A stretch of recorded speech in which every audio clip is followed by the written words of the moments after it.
Hello बच्चा party लोग, कैसे हो? उम्मीद करता हूँ मस्त होंगे, आप पढ़ लिख रहे होंगे। आज जैसा कि आपको स्क्रीन पे दिख रहा होगा, आज हम कक्षा 10 का चैप्टर नंबर 1 के जितने भी कॉन्सेप्ट होते हैं, जितने भी थ्योरम होते हैं, सब हम आपको स्क्रीन पे लेके रख दिए हैं। आप जानते होंगे या एनसीईआरटी बुक में आप देखे होंगे कि पूरे कुल कितने थ्योरम होते हैं? 7। आप कहीं भी पढ़ रहे हो और यूट्यूब पर भी कहीं पर भी देखेंगे, ऐसा आपको कंटेंट नहीं मिल पाएगा जैसा मैंने सब थ्योरम को एक जगह ले आके दिखाया। जैसे प्रमेय नंबर पहला ये, प्रमेय नंबर दूसरा ये, प्रमेय नंबर तीसरा ये, प्रमेय नंबर चौथा ये, प्रमेय नंबर 5, 6, 7, ये पूरे 7 थ्योरम जो हैं, सभी थ्योरम को आपको समझना है। आप पढ़ लिए होंगे, हमें भरोसा है आप पूरी अच्छी तरह से पढ़ लिए होंगे, चैप्टर नंबर 1 फिनिश भी कर चुके होंगे। लेकिन इस तरीके से हमें नहीं लगता कि आप पढ़े होंगे, समझ रहे हैं? इस तरीके से आप नहीं पढ़े होंगे। तो आज हम आपको यही मार्गदर्शन देना चाहते हैं कि आप पढ़िए, सिस्टमेटिक ढंग से पढ़िए। कोई चीज कहाँ से आया, कैसे आया, ये सब चीज आपको समझ में आना चाहिए, बहुत जरूरी भी है, जानकारी भी लेना जरूरी है आपको। अभी जैसे आपको भले सिलेबस से कट गया है यूक्लिड विभाजक प्रमेय, लेकिन तब भी आपको इसके बारे में जानकारी लेना जरूरी है, इंटरेस्ट तभी बनेगा आपका। अब जैसे आप यूक्लिड विभाजक प्रमेय का यूज करके एलसीएम एचसीएफ निकालते हैं, तो वहां पे मैं कुछ आपको दिखाऊंगा कि क्यों लेते हैं, आपसे पूछूंगा, तो आपको रीजन पता होना चाहिए। ये तभी पता होगा जब आपको ये प्रमेय तो पूरी तरह से सिद्ध करना आता होगा। हालांकि मेरे पास इतना टाइम भी नहीं है कि मैं यहाँ पे सिद्ध करके दिखाऊं, लेकिन आपको इन सभी प्रमेय का कितना यूज है मैं दिखाना चाहता हूँ आपको। आप जानते ही हैं कितने नंबर का आता है, पूरे 5 अंक का आता है आपके एग्जाम में इस चैप्टर से। तो मेन टारगेट एग्जाम में नंबर लाना नहीं, मेन टारगेट ये है कि सीखना जरूरी है। तो आप सीखिए, जब तक बेसिक चीजें नहीं सीखेंगे तब तक आपका इंटरेस्ट मैथ में नहीं बनेगा। तो मैथ में इंटरेस्ट बनाना है तो आपको सीखना पड़ेगा, हर एक थ्योरम को प्रूव करना आना चाहिए। ये मस्ट है, मस्ट है, मस्ट है। अब जैसे ये है प्रमेय नंबर पहला, यूक्लिड विभाजक प्रमेय, यूक्लिड डिवीजन एल्गोरिथम या थ्योरम। जैसे दिया है, दो धनात्मक पूर्णांक संख्या a और b इस प्रकार है, जिसमें अद्वितीय पूर्ण संख्या q और r इस प्रकार है। यानी कि r भी दे दिया है कि 0 से b, यानी कि मैं क्या कर रहा हूँ, b से भाग दे रहा हूँ। r क्या है, शेषफल है, और q क्या है, भागफल है। मैं b से भाग दे रहा हूँ। एक पूर्णांक संख्या a है जिसको मैं किससे भाग दिया, b से भाग दिया। a को किससे भाग दिया मैंने, b से भाग दिया। तो आपको बताना चाहूंगा ये थ्योरम कितना इंपॉर्टेंट है, इसका यूज अभी एल्गोरिथम में करेंगे।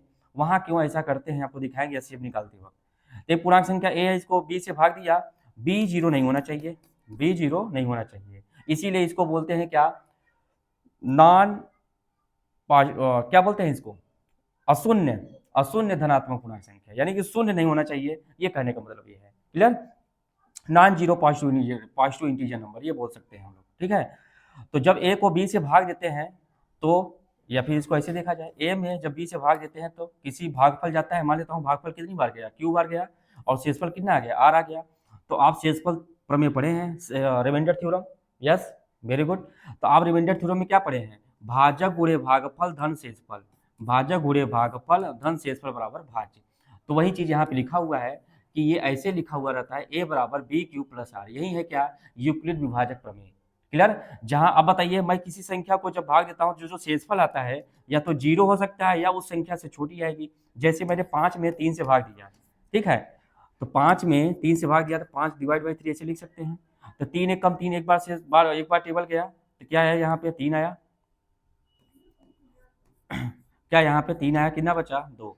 तो आपका जो शेषफल है हो सकता है या तो 0 आ जाए, जब किसी संख्या में किसी संख्या से भाग देते हैं शेषफल हो सकता है 0 आ जाए, या जो जिससे भाग दे रहा हूं उससे एक कमी शेषफल आता है, 0 आए 1 आए। इस केस में क्या आ सकता है, 0 आ सकता है, 1 आ सकता है, 2 आ सकता है, 3 तो नहीं आ सकता, 3 आएगा तो टेबल बचेगा। यही चीज यहाँ लिखा हुआ है, आर का मान 0 से लेकर के b से कम संख्या तक होता है, क्लियर? और जहां q और r, ये जो हमारा q होता है, ये जो q होता है यार, ये जो पूर्णांक संख्या मिलते हैं और धनात्मक पूर्णांक संख्या मिलते हैं, क्लियर? शेषफल कभी फ्रैक्शन में नहीं मिलेगा आपका, यहाँ का जो कोसेंट है ये कभी फ्रैक्शन में नहीं मिलेगा, हमेशा इंटीजर नंबर मिलेगा। पहली बात तो ये आपको पता होना चाहिए। इतना तो आप जानते होंगे, इतना तो हमको पूरा भरोसा है कि आप अच्छी तरह से जानते हैं, लेकिन इसके आगे की बात आपको बताना चाहते हैं।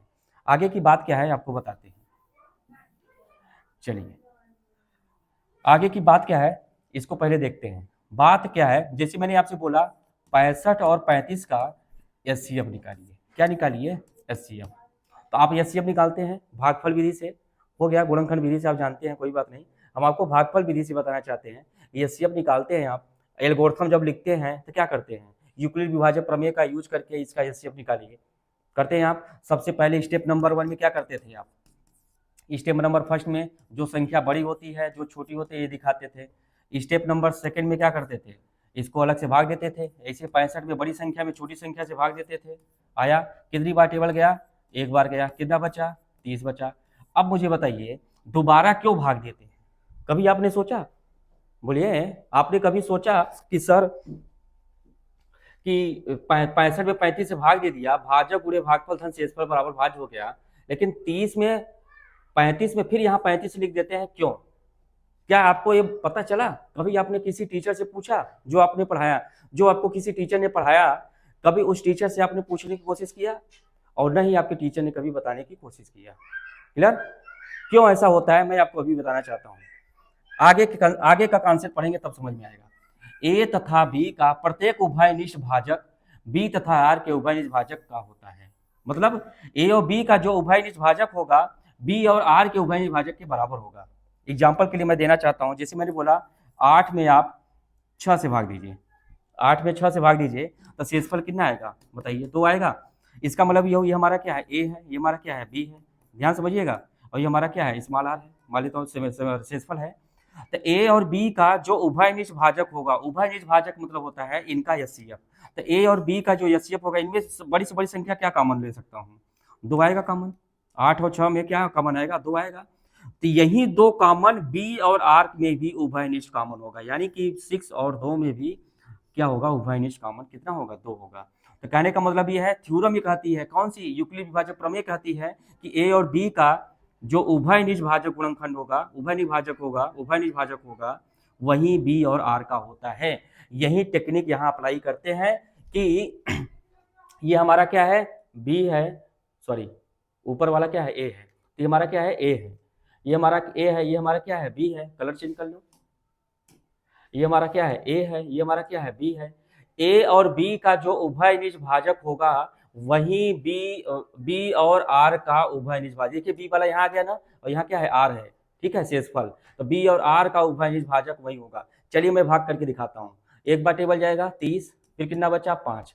अब फिर मैं क्या करूंगा, इस 30 को यहाँ ले आऊंगा, फिर यहीं भाग दूंगा, 5 6 कितना हो जाएगा, 30 हो गया, देखिए शेषफल कितना आ गया, 0 आ गया। तो फिर यहाँ पे देखिए 5 और 30, ये शेषफल और जिससे मैंने भाग दिया था, शेषफल और ये बी, यानी कि यहाँ का उभयनिष्ठ भाजक, यहाँ का उभयनिष्ठ भाजक, यहाँ का उभयनिष्ठ भाजक हमेशा क्या होता है, बराबर होता है, ये थ्योरम कहती है भाई। तो बताइए यहाँ का उभयनिष्ठ भाजक क्या है, 5 है, यहाँ भी उभयनिष्ठ भाजक कितना है, 5 है, यहाँ भी उभयनिष्ठ भाजक कितना है, 5 है, इसलिए ये बराबर होता है, और इसीलिए ऐसा करते हैं हम लोग। समझ में आया, ये थ्योरम बोलता है, मैं नहीं बोल रहा हूँ भाई, ये थ्योरम बोलता है कि ऐसे थ्योरम को हम अप्लाई करेंगे तो ऐसा होगा। क्लियर? अब आपको क्लियर हो गया होगा कि इस 35 को मैं यहाँ क्यों लाता हूँ, क्यों, क्योंकि बी और ए का उभयनिष्ठ भाजक आर और बी का उभयनिष्ठ भाजक के बराबर होता है।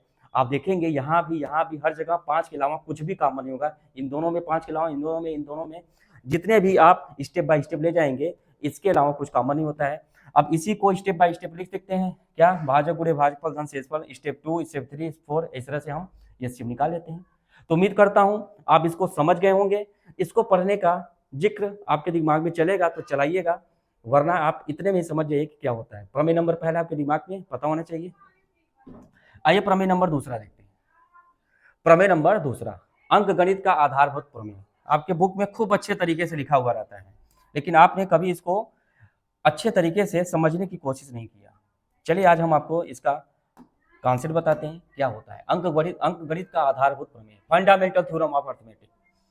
ये क्या कहता है कि कोई भी अभाज्य संख्या हो, अभाज्य नहीं भाज्य, ये थ्योरम यही कहता है सभी भाज्य संख्याओं को उसके अभाज्य गुणनखंड के रूप में लिखा जा सकता है और यह अद्वितीय होता है। मतलब जितनी भी भाज्य संख्याएं होती हैं इनके अभाज्य गुणनखंड, मान लेता हूँ P1 P2 क्या है, अभाज्य गुणनखंड है, अभाज्य संख्याएं हैं, P4 डैश Pn तक मैंने गुणन किया, तो कोई भाज्य संख्या थी उसका अभाज्य गुणनखंड किया और उसको जहां तक पॉसिबल हो सकते थे उसका गुणनखंड किया, और ये जो आया अद्वितीय है, यूनिक है, ये यूनिक रिप्रेजेंटेशन है, इसका मतलब इसका कोई दूसरा भाग नहीं, दूसरा नहीं हो सकता। दूसरा मतलब ये होगा कि इनके आर्डर को इधर उधर गुणा कर दूं तो अलग अलग नहीं होंगे, सब के सब सेम होंगे, ये कहना चाहता है ये थ्योरम। तो चलिए एग्जांपल से मैं समझाता हूं। जैसे मैंने बोला 12, 12 कैसी संख्या है, भाज्य संख्या है, इतना मैं मान के चलता हूं। आप भाज्य और अभाज्य जानते होंगे, क्लियर। 12 क्या है, भाज्य संख्या है, इसका मैं अभाज्य गुणनखंड को 2 दूनी 4 तिहाई 12। अच्छा, ये आपस में जरूरी नहीं कि अलग अलग हो, ये सेम भी हो सकते हैं एक दूसरे के, जैसे P1 P2 के बराबर, जैसे यहाँ दोनों अभाज्य गुणनखंड क्या है, बराबर, यहाँ अलग अलग है, ठीक है। तो देखिए 12 क्या है, भाज्य संख्या थी, इसको मैं अभाज्य गुणनखंड के रूप में ऐसे लिख दिया, यही होता है इसका अभाज्य गुणनखंड। और इसको मैं चाहे 2 गुणे 3 गुणे 2 लिखूं, चाहे जिस इनका आर्डर कुछ भी कर दूं, ये एक ही होंगे, अलग अलग नहीं होंगे, यही कहना चाहता है थ्योरम। अगर मैं कहने की बात करूं 75 का फैक्टर करना चाहता हूँ, ठीक है, तो 75 का 3 पचे 15, 15 पचे 75, 15 सत्ते 105, चलिए 105 ले लेते हैं, 105। तो क्या होगा, 3 पचे 15, 15 सत्ते 105। देखिए 3 अभाज्य संख्या हो गई ना, तो इनको मैं चाहे 3 गुणे 7 गुणे 5 लिखूं, या 7 गुणे 5 गुणे 3 लिखूं, इनके आर्डर में कुछ भी अरेंज इधर उधर करूं, सब के सब ये एक ही होते हैं, यही थ्योरम कहना चाहता है, क्लियर। ये आपको समझ में आ गया होगा अंक गणित का आधारभूत प्रमेय क्या होता है। यहीं से आपको एक और भी कॉन्सेप्ट मिलता है जिसको बोलते हैं फैक्टर ट्री। क्या बोलते हैं, फैक्टर ट्री। अब फैक्टर ट्री क्या होता है, गुणनखंड वृक्ष, आपको बुक में लिखा होगा फैक्टर ट्री। फैक्टर ट्री क्या होता है, कोई भी यहाँ पे भाज्य संख्या होगी, जैसे हमने ले दिया कितना, 2 3 6 पंचे 30, जैसे मान ली यहाँ 30 ले लिया, कोई भाज्य संख्या 30 ले लिया, क्लियर। तो 30 का मैं क्या करता हूँ, गुणनखंड करता हूँ। तो फैक्टर ट्री क्या करता है, इससे जो अभाज्य सबसे छोटी अभाज्य संख्या कौन है, 2 है, 2 से इसे कट जाएगा, इसका मतलब 2 को बाहर हटाओ, कितना आ गया यहाँ पे, 15 आ गया। तो 15 दूना 30 होकर के मल्टीप्लाई होता है, ये होता है फैक्टर ट्री। ये कहाँ से आया, यहीं से आया। फिर इसको फैक्टर करिए, अभाज्य अलग करिए, अभाज्य इधर करिए, लेकिन ये सब भाज्य भाज्य मिल गए, अभाज्य मिल गए, तो 2 3 5 क्या हो गया, इसके अभाज्य गुणनखंड हो गए। और यही है फैक्टर ट्री, इसी को बोलते हैं फैक्टर ट्री मेथड से इसको अभाज्य गुणनखंड करना, ठीक है। इसी को हम लोग बोलते हैं कौन सी विधि, अभाज्य गुणनखंड विधि।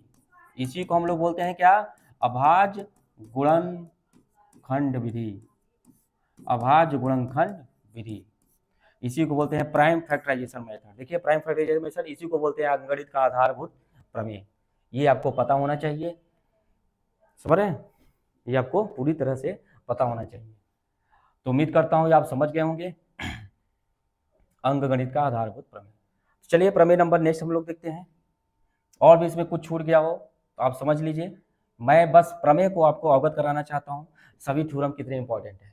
अब एक प्रमेय नंबर 3, ये जो है, ये तो हमने आपको बताया था, कोई भी पूर्णांक संख्या हो, धनात्मक पूर्णांक संख्या, जैसे मैंने लिया 6, और कोई अभाज्य संख्या है 2 ले लिया, इसका स्क्वायर अगर कट रहा है तो वो अभाज्य संख्या भी क्या होगा, पूर्णांक धनात्मक पूर्णांक संख्या भी उस अभाज्य संख्या से कटेगी। ये थ्योरम होती है, इस थ्योरम को भी प्रूव किया जाता है। ए स्क्वायर पी से विभाज्य है तो ए बी पी से विभाज्य होगा, जहाँ ए क्या है, धनात्मक पूर्णांक संख्या है, और पी क्या है, अभाज्य संख्या है, क्लियर। ये आपको पता होना चाहिए। आपको ये थ्योरम बिना, जैसे हम लोग सिद्ध करते थे ना, कणी में 3 और कणी में 2 अपरिमेय संख्या है, ये सिद्ध करने के लिए आता था ना कि पी स्क्वायर बराबर क्यू स्क्वायर बटे 2, या ए स्क्वायर बराबर बी स्क्वायर बटे 2। तो जब ऐसे आ जाता बोलते थे ना क्यू स्क्वायर 2 से विभाज्य है, इसलिए क्यू भी 2 से विभाज्य होगा। ये क्यों होता है, ये हम प्रमेय नंबर 1.3 इसमें अप्लाई करते हैं, तब होता है, क्लियर। ये प्रमेय आपको पता होना चाहिए। आइए प्रमेय नंबर 4, सिद्ध कीजिए कणी में 2 एक अपरिमेय संख्या होती है। आप शायद नहीं जानते होंगे, लेकिन आज आप जान लीजिए कि इसको प्रमेय बोला गया है एनसीईआरटी बुक में, क्लियर। ये प्रमेय नंबर कौन सा है, 4 है। इस तरह से आपके बुक में 1.4 दिया हुआ है, इसका मतलब ये हुआ चैप्टर 1 का चौथा प्रमेय, क्लियर। चैप्टर 1 का चौथा प्रमेय, इसी को बोलते हैं 1.4। ये सिद्ध कीजिए कणी 3 है, कणी 2, कणी 5, इस तरह से बहुत सी अपरिमेय संख्याओं को सिद्ध करने के लिए आता है।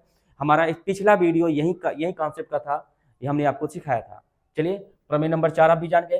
प्रमेय नंबर 5 क्या था, ये आप जानिए। प्रमेय नंबर 5 को ही हम लोग बोलते हैं क्या, शांत दशमलव को भिन्न में बदलें। इसी को दूसरी भाषा में हम बोल सकते हैं क्या, शांत।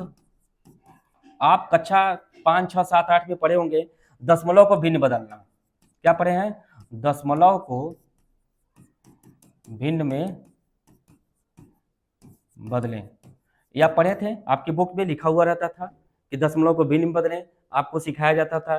देखिए इतने अंक पे दशमलव है तो इतने जीरो लगाइए, इतने जीरो लगाइए, सिखाया जाता था ना। लेकिन आपको मैं बता दूं, अब वो थ्योरम बन गया। आप कक्षा 10 में आ गए, अब उसी को हम लोग थोड़ा स्मार्ट तरीके से पढ़ते हैं। वहां पे क्या था, दशमलव था, यहाँ पे हम दशमलव के पहले क्या लगाएंगे, शांत दशमलव लगाएंगे। यहाँ पे हम किसकी बात कर रहे हैं, शांत दशमलव की बात कर रहे हैं। अब शांत दशमलव होता क्या है, शांत दशमलव को भिन्न में बदले। तो शांत दशमलव कैसे होंगे, देखिए आपको दिखा दे रहे हैं। जैसे 0.5 हो गया, 0.69 हो गया, 0.635 ऐसे हो गया। ये सब क्या है, शांत दशमलव है। इन शांत दशमलव को हम क्या करेंगे, भिन्न में बदलेंगे। यानी कि पहले से आपका दशमलव प्रसार शांत है, बस उसको दिखाना है कि ये क्या है, नीचे ये जो p बटे क्यू के रूप में जो लिखे हैं, कहा गया ये जो q का जो गुणनखंड होगा ये किस टाइप का होना चाहिए, 2 की पावर m और 5 की पावर n टाइप का होना चाहिए। क्लियर। तो देखिए p बटे q, अब इसमें जब दशमलव को भिन्न में बदलेंगे तो 10 से गुणा करेंगे, एक अंक पे दशमलव है तो क्या आएगा, 5/10 आएगा आपका। तो यही देखिए q कितना है, 10 है, और p कितना है, 5 है। तो q देखिए 10 है, तो q का अभाज्य गुणनखंड क्या बताया था, q का अभाज्य गुणनखंड 2 × 5 है, 2 पंचे 10, 2 की पावर n 5 की पावर m, यानी कि 2 की पावर 1 5 की पावर 1, 2 की पावर m 5 की पावर m का होगा। जहां m और 1 क्या है, m और n क्या है, धनात्मक पूर्णांक संख्या है, और जरूरी भी है धनात्मक पूर्णांक संख्या, वरना अगर यहाँ -1 -2 हो जाता और दो एक और दो धनात्मक पूर्णांक न होकर के कुछ भी आ जाए तो दिक्कत हो जाएगी। क्लियर, आपको समझ में आ गया। इसको भी अगर बदलूं तो क्या लिख सकता हूँ, 100 से कितने अंक पे दशमलव है, 2 अंक पे, तो क्या करेंगे, 100 से ऊपर नीचे गुणा करेंगे। कितने अंक पे दशमलव है, 3 अंक पे है, तो 1000 से ऊपर नीचे गुणा करेंगे। दशमलव के आगे 3 अंक है तो 3 अंक वाले से गुणा कर देंगे। तो ये संख्या आपकी हो जाएगी 69/100, और ये संख्या हो जाएगी 635/1000। क्लियर। तो ये देखिए 100 क्या है, 2 के पावर 2 और 5 की पावर 2, ये 1000 कितना है, 2 के पावर 3 5 की पावर 3। क्लियर। तो यही सब आपको प्रमेय नंबर 5 बताता है। आइए प्रमेय नंबर 6 में आते हैं हम लोग। प्रमेय नंबर 6, प्रमेय नंबर 6 पढ़िए। कह रहा है माना x एक p/q के रूप में परिमेय संख्या है, जैसे कि q एक अभाज्य गुणनखंड 2 के पावर n और 5 की पावर n क्या है, m और n धनात्मक पूर्णांक संख्या है, एक का दशमलव प्रसार है जो k के स्थानों से समाप्त होगी। कहने का मतलब यह है, जैसे हमने लिखा है 1/8, 1/25, 69/125। ये क्या है, आपका जो q है क्या होना चाहिए, प्रमेय नंबर 6 क्या बोलता है कि आपका जो q है ये p/q के रूप में है, ये क्या है, परिमेय संख्या है। आपका जो q है ये 2 के पावर m और 5 के पावर m का टाइप का होना चाहिए। अगर है तो एक शांत होगा, और कितने दशमलव तक जाकर के शांत होगा, कि k के कितने स्थानों तक समाप्त होगा, ये डिपेंड करता है m और n पे डिपेंड करता है, ये m और n पे डिपेंड करता है। और m और n क्या होता है, k का मान m या n से बड़ा होना चाहिए। k का मान इसके बराबर भी हो सकता है और इससे बड़ा भी हो सकता है।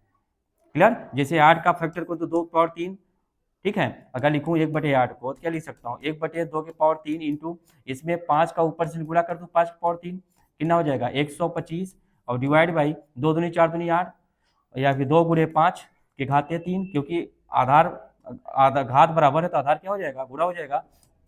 तो 125 बटे क्या हो जाएगा, 10 के घाते 3, यानी 3 अंक पे क्या लगेगा, दशमलव लगेगा।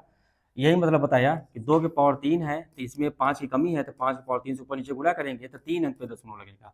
तो वही है, आपके एग्जाम में क्वेश्चन आ जाता है, बिना भाग दिए बताइए कि यह परिमेय संख्या शांत है कि अशांत है। क्लियर। तो आपको नीचे अगर 2 और 5 का मल्टीपल मिल गया, इसके अलावा और कोई मिला, कोई अभाज्य संख्या नीचे मिल गई, तो वो आपका ऊपर नीचे एक बार चेक करना होगा कट रहा है कि नहीं। अगर नहीं कट रहा है, नीचे 2 और 5 के अलावा कोई और नंबर मिल रहा है, तो समझ जाइए कि ये शांत नहीं होने वाला है, ये अशांत हो जाएगा। अशांत होने के लिए आपको प्रमेय नंबर 7 में बुलाया गया है। प्रमेय नंबर 7 में आपको यही बोला गया है कि अगर 2 के पावर m इंटू 5 के पावर n टाइप का नहीं बन रहा है, उसके अलावा और कुछ भी नंबर आ गए हैं, तो क्या हो जाएंगे, अशांत हो जाएंगे।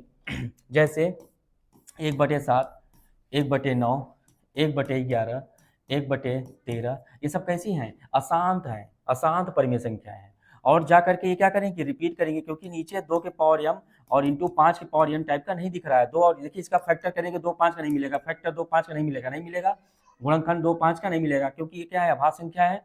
नीचे कोई प्राइम नंबर मिल गया तो समझ जाइए कि 2 और 5 का, 2 को छोड़ करके। अब आप कहेंगे सर यहाँ पे 2 प्राइम नंबर मिल गया, अरे ये 5 के साथ मिल करके क्या बना लेता है, 0 बना लेता है। ये सब किसी के साथ मिल करके 0 नहीं बनाएंगे, इसलिए दशमलव प्रसार शांत नहीं होगा। नीचे अगर 0 होता तो दशमलव प्रसार शांत हो जाता, 0 है नहीं इसलिए दशमलव प्रसार शांत नहीं होगा। और एक बात और बता दूं, आप जब 1 में 7 से भाग देंगे तो 6 अंक पे संख्याएं क्या होगी, रिपीट करेंगी, इसलिए क्या है ये अशांत आवर्ती होती हैं। आपको इसीलिए बताया गया है कि अशांत आवर्ती संख्याएं क्या होती हैं, बोलिए, परिमेय संख्या होती है। क्या होती है, परिमेय संख्या होती है। अगर अशांत भी हो गया और अनावर्ती भी हो गया, मतलब नॉन रिपीटिंग नॉन टर्मिनेटिंग, तो ये हो जाता है अपरिमेय संख्याएं। अपरिमेय संख्या ये हो जाता है, अपरिमेय संख्या लगभग मान निकालती है, परिमेय संख्या एग्जैक्ट मान निकालती है। क्लियर।